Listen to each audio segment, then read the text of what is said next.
ఇప్పుడు మనం చేయవలసింది ఏమిటంటే ఈ తలకిందుల ప్రొసీజర్ని రివర్స్ చేసుకోవాలి. రివర్స్ చేయాలంటే మొట్టమొదటి విద్యా విధానాన్ని బాగు చేసుకోవాలి.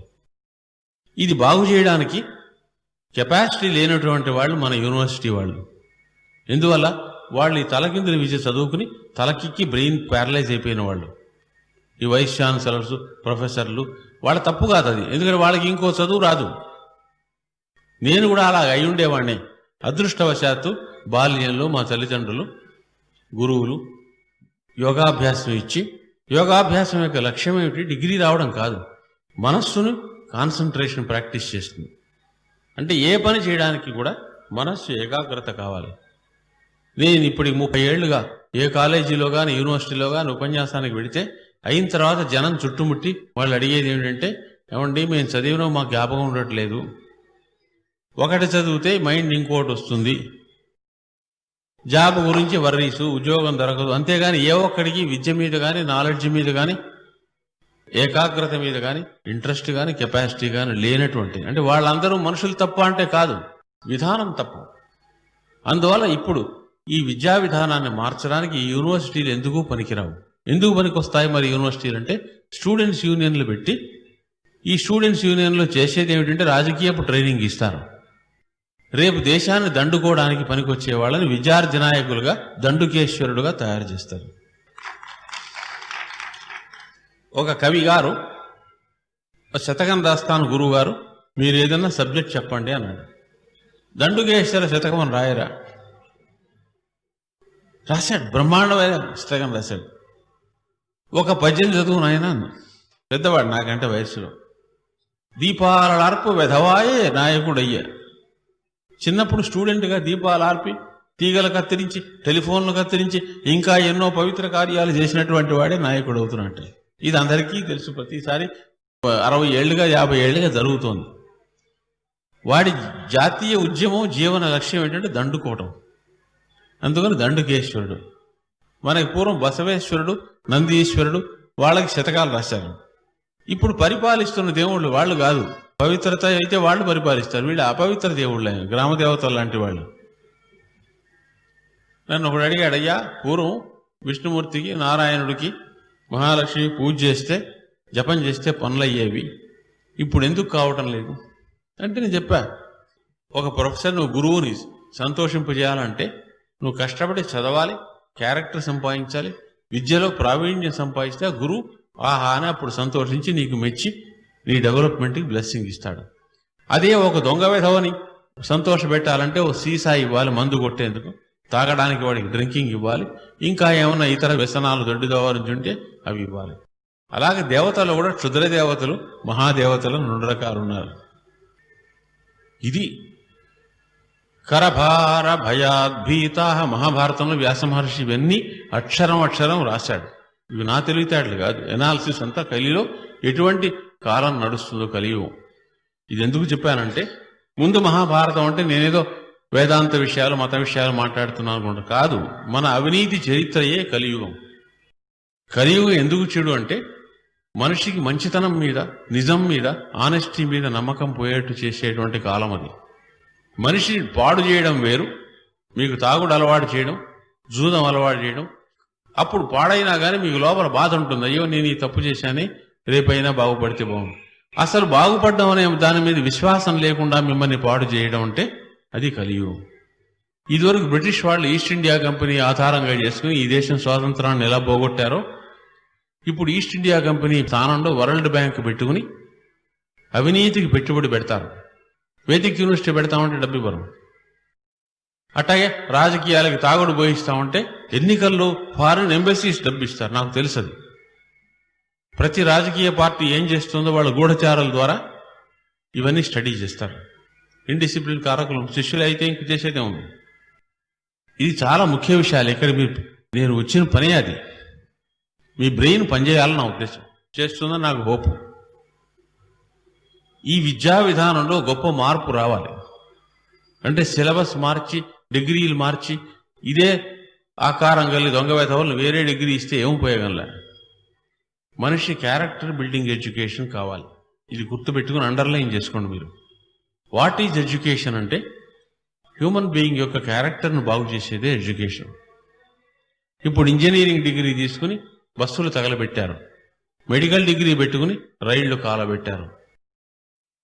ఎంత డిగ్రీస్ ఎంటెక్ బీటెక్ తీసుకున్న వాళ్ళందరూ ఇంకా అవినీతి పనులు చేసేటువంటి వాళ్ళు క్రిమినల్ గ్యాంగ్స్ తయారయ్యారు. దాని అర్థం ఏంటంటే ఇది ఎడ్యుకేషన్ కాదు, ఇది వ్యాపారం, డిగ్రీలు అమ్ముకుంటున్నారు. దీనికి ప్రిసైడ్ చేసేవాడు రాజకీయవేత్తలు, వాళ్ళు భూతాల్లాగా దేశాన్ని రక్తం జలగలు పీల్చుకున్నట్టుగా 47 years పీల్చుకు తింటున్నారు. మీరు ఇంకోసారి అవకాశం ఇస్తే రేపు పార్లమెంట్ ఎన్నికలు వచ్చినప్పుడు మరొకసారి మీకు ఇంకా మిగిలి ఉన్న కాస్త రక్తం పీల్చేస్తే మీరు హరి అనొచ్చు. ఇప్పుడు కొన ఊపిరితో ఉంది భారతదేశం. ఇప్పుడు గనక చైతన్యంతో మనుష్యులు మేలుకోకపోతే సర్వనాశనం అవడం గ్యారంటీ. మేలుకోవటం అంటే ఏం చేయాలి? మొట్టమొదటి ప్రభుత్వాన్ని మన కంట్రోల్లో తెచ్చుకోవాలి. మన ప్రజలందరికీ ఎన్నో మంచి ఐడియాస్ ఉన్నాయి. మీలో ఆడవాళ్ళు ఉన్నారు, మద్యపానం తప్పని, భర్తలు తాగకూడదు, కొడుకులు తాగకూడదు, ఉద్యమం చేసి మద్యపాన నిషేధం తెచ్చారు మీరందరూ. ఈ మాట ఎందుకు చెబుతున్నానంటే అన్ని పార్టీల్లో ఉన్నటువంటి వాళ్ళ బుద్ధులు నాకు తెలుసు. ఐఏఎస్ అధికారిగా అన్ని రకాల ముఖ్యమంత్రులు దగ్గర నుంచి స్టడీ చేశారు. అక్కడ హైదరాబాదులో కింద అసెంబ్లీ ఎన్నికలకు ముందు మహిళలందరూ నా దగ్గరికి వచ్చారు. అయ్యా గురువు గారు, మీరు ఆధ్యాత్మిక విషయాల మీద గొప్ప ఎంకరేజ్మెంట్ ఇస్తారు, మాకు బ్లెస్సింగ్స్ ఇమ్మని. దేనికి? మద్య నిషేధాని కోసం మేము 10 మంది ఆడవాళ్ళం పోయి గవర్నర్ బంగ్లా దగ్గర ధర్నా చేస్తాం, సత్యాగ్రహం చేస్తాం. మంచిది ఐడియా. ఫలితం ఏమవుతుందో నేను ముందే చెప్పి బ్లెస్సింగ్ ఇస్తాను. ఎందుకంటే నేను బ్లెస్సింగ్ ఇచ్చిన తర్వాత మీకు తన్నులు తిన్నామని అనుకోవద్దు. మిమ్మల్ని తన్నులు తగులుతాయి, లాఠీ చార్జీలు తగులుతాయి. మధ్యాహ్నానికి జీపులో లారీల్లో ట్రక్కుల్లో పడేసి చేతులకి కాళ్ళకి పట్టీలు వేసి జైల్లో తోస్తారు. ఇది దేశం యొక్క భయంకర పరిస్థితి. ఇన్ని రాజకీయ పార్టీలున్న ఏ ఒక్కడూ దీన్ని ఆపుతామని మాట్లాడు. వాడిది ఏదో వా గుర్తు మాది, మీ గుర్తు మీది. ఏ గుర్తు కావాలి? మాకు ఈ గుర్తులన్నీ డిజపియర్ కావాలి. You must get lost. ఓటర్ల రాజ్యం రావాలి. అంటే ఏ పొలిటికల్ పార్టీస్కి చెందని ఓటర్లు, పన్ను కట్టేవాడు, ప్రజలకు ట్యాక్స్ పే చేసేవాడు, ఓట్ ఫర్ యువర్ సెల్ఫ్. ఓటర్ల సామ్రాజ్యం రావాలి. ఓటర్ల సామ్రాజ్యం ఎట్టా వస్తుంది? ఊరికి అరిస్తే రాదు, ఆశపడితే రాదు. మనని తన్ని వీళ్ళు లాకప్లో పెట్టిస్తారు ఈ రాజకీయ నాయకులు ఎన్నికలు అయ్యేదాకా. అయిన తర్వాత మళ్ళీ వాడు అధికారంలోకి వచ్చాక వదిలిపెడతారు. ఏం ప్రయోజనం?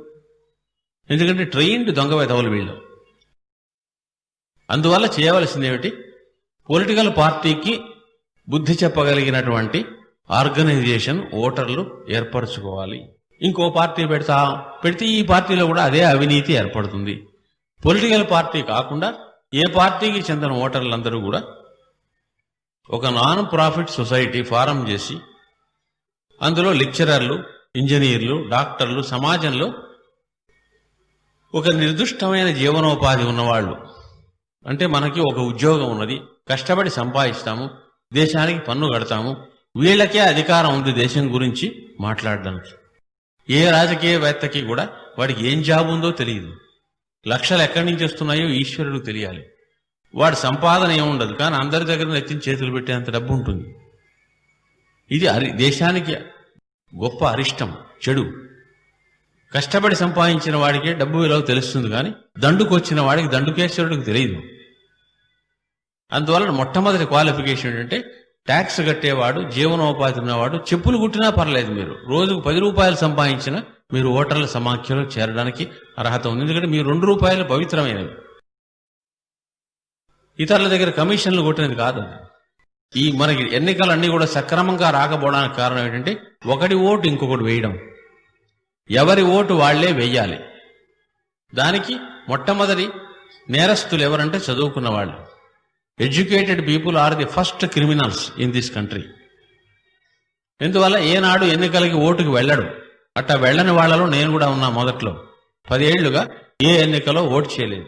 ఎందుకని అంటే అందరూ చదువుకున్న వాళ్ళు చెప్పే ఆర్గ్యుమెంట్ అదే, ఈ ఎన్నిక రాజకీయాల మీద నాకు ఫెయిత్ లేదు, I'm fed up with the politics, ఈ ఎన్నికల అభ్యర్థులందరూ దొంగ వేధవులు, అందుకని ఎవరికి ఓటయ్యను.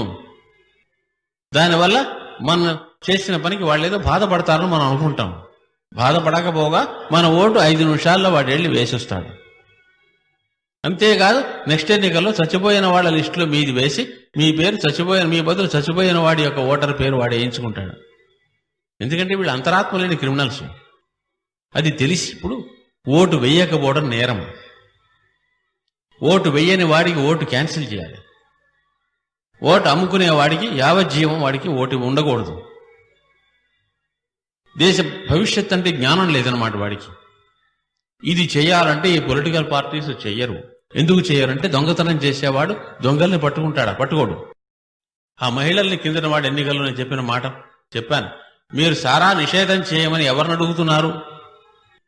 సారా కాంట్రాక్టర్ల డబ్బుతో ఎన్నికలు గెలిచిన వాడిని, సారా కాంట్రాక్టర్ల మీద బతికేవాడిని వీళ్ళు ఏం చేస్తారంటే ఈ మహిళలు 4 తన్ని దాంట్లో లారీలో పడేస్తారు. అయితే మమ్మల్ని ఏం చేయమంటారని మిమ్మల్ని డిస్కరేజ్ చేస్తున్నా అనుకోకండి. నేను చెప్పేది ఒకటే సూత్రం. మీ ప్రతి ఒక్కరికి ఓటుంది.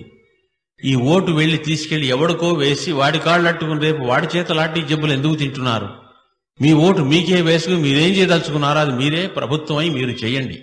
Do what you want to do, don't say but do. ఈ డూయింగ్ అనేది 2 అక్షరాలు, కానీ ప్రపంచాన్ని మార్పు చేయగలిగింది అదొకటే, ఓటర్ల సత్యాగ్రహం. ఇది చేయాలంటే మీరు ఏమి కటౌట్లు పెట్టక్కర్లేదు. NT Rama Rao cutout, PV Narasimha Rao cutout కంటే పెద్ద కటౌట్ ఓటర్లకు ఏం పెట్టక్కర్లేదు. వాళ్ళని కటౌట్ చేయాలి మనం. అంటే ఏం చేయాలంటే ఒకే రోజు పని చేస్తే చాలు. మనం ఓటింగ్ ఉండే రోజు ఏ రోజు ఉంటుందో ఆ రోజు పొద్దున 6 గంటల నుంచి సాయంకాలం 6 దాకా మనం ఒక్కరోజు కష్టపడి మన ఓటు మనకు వేసుకోవాలి. మన ఎరుగున్న ఓటర్లందరినీ లైన్లో తీసుకెళ్లి ఈ ఓటర్ సమాఖ్యలో చేర్పించి ఐడెంటిటీ కార్డు ప్రభుత్వాలు ఎట్టాగా ఇయ్యరు, దొంగ ప్రభుత్వాలు వీళ్ళు నాకు తెలుసు. ఎందుకంటే వాళ్ళు రిగ్గింగ్ మీద బతికే వాళ్ళు ఆనెస్ట్ ఓటింగ్ వస్తే అడుక్కు తింటారు. డిపాజిట్ గల్లంత అయింది అందరికీ.